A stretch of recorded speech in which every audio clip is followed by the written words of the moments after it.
Alright, it's that time of year again. It is the most important game in all of football. It's the UCL final. PSG facing Inter at the Allianz Arena. Now, I've been a bit nerdy, okay? I've looked at the weather. Bro, the weather looks like it's going to be perfect tomorrow. Perfect. It's going to be 80 degrees, no wind, partly cloud. It's going to be perfect for football. Perfect weather. The last time these teams actually came to the Allianz for Inter, obviously they beat Bayern Munich 2-1 in the quarterfinal earlier in this competition. And then for PSG, it was actually last year in the group stages that they came here and they lost.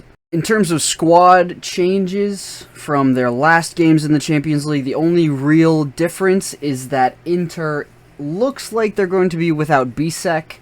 So De Vrij might have to start. It looks like Bisek picked up a muscle injury, so he's listed as doubtful for this game. Other than that, the team lineups should basically remain the same, if not for some tactical tweaks. For example, having Doué start instead of Barcola, or something like that. When it comes to comparing the positions, I don't see too much of an advantage for Inter. The one that definitely I would say would favor Inter would just be like Bastoni over Marquinhos. I think Bastoni is miles clear of Marquinhos at this point. But Marquinhos, I mean, he's a great player. He's been with PSG forever. And this PSG midfield, I think, is just so much better than the Inter midfield. I mean, João Neves, Vitinha, Fabian Ruiz versus Mkhitaryan, Barella, and Çalhanoğlu. I mean, it's... Bro, like, there are levels to this game, my guy. There are levels. I think that Inter are going to defend this game in a way to make sure that Dembele doesn't beat them. And when I say that, I think Dembele is going to try to drop off of the attacking line like he did against Arsenal. And the way Inter have to defend him is just having the midfielders mark him. Either that be Çalhanoğlu, Barella, or both of them, honestly, at the same time. They could easily double-team Dembele in this game, and what they have to do is just make sure that when he receives the ball, when he drops deep, he's immediately passing it. He's immediately getting rid of the ball again, because they cannot have Dembele turning and dribbling at their center backs, because that will just spell trouble. And if they let that happen, it could be a serious problem, because Dembele running at your center backs is just like you're inviting inside cutting runs from either Doué or Kvarar or whoever's on the wing, or you're just allowing Dembele to shoot. And I mean, in the form he's in, it's not going to end well for you. Now, if Inter do decide to maybe even double-team Dembele in the middle, this could definitely lead to some exposures when it comes to the wings. Now, this is kind of the opposite of how they defended Barcelona in the previous leg, which I think is going to be really cool to watch because they're going to have to defend both these teams really different. Now, I do think Dumfries can handle Kvarar on the left-hand side, or the right-hand side, however you want to see it. I think he can handle Kvarar in terms of defending him, but DiMarco, I think, again, in this matchup, is a bit of a bad matchup when it comes to either marking Doué or Barcola, or even Dembele if he decides to switch.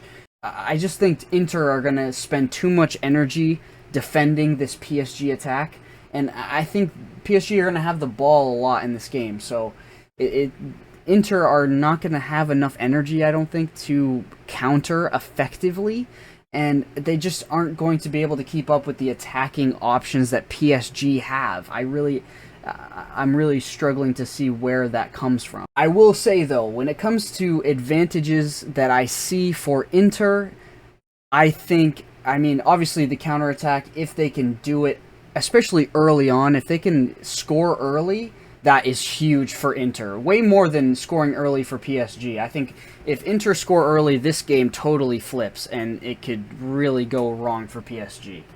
Another advantage I see for Inter is set pieces. I would not be surprised if they really tried to play for set pieces, particularly corners, and also throw-ins deep in the PSG third.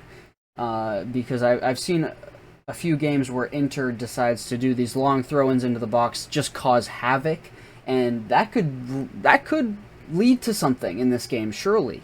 Throughout this competition, Inter have been really good at dealing with kind of chaotic moments. I mean, especially against Barcelona, they just kind of, I don't even know how to explain it, bro. They just like threw everything at them and tried to have something stick, and I mean, it definitely did. I'll also say, like I said in previous legs, especially against Barcelona, I would give the advantage to Inter if the game went to a penalty shootout. Now, I think both the goalkeepers, I will say, both the goalkeepers have been playing unbelievably in the Champions League. I mean, Sommer and Donnarumma are a huge part of why Inter and PSG are even in the final. So, I mean, if it goes to a penalty shootout, there could be a lot of saves, to be honest. But in terms of experience, definitely favors Inter, and in penalty shootouts, in my opinion, I tend to favor the experience. All that being said, I think PSG will take this one. I think it even might be comfortable for them. I think this is going to end PSG 3, Inter 1. Now, again, if Inter can get a goal early and keep this low scoring, if they can keep PSG from scoring somehow, either just literally spend all of their time defending and not really putting too much in the attack, maybe settle for a low scoring draw and lead to penalties, or just keep the game low scoring in general, Inter have a chance. Of course Inter have a chance. They've been the underdog since Bayern. Like, this is not a team that we expected to see in the final, and yet they find a way to push through these super, super tough teams. And on the other side, PSG, I mean, they've taken down Liverpool, who at the time were the favorite to win, and obviously Arsenal, which, I mean, a lot of people, after Liverpool went out and Barca went out, they saw Arsenal as maybe a team that could make it to the final. So, I mean, both of these teams deserve to be here. It's going to be a fantastic final.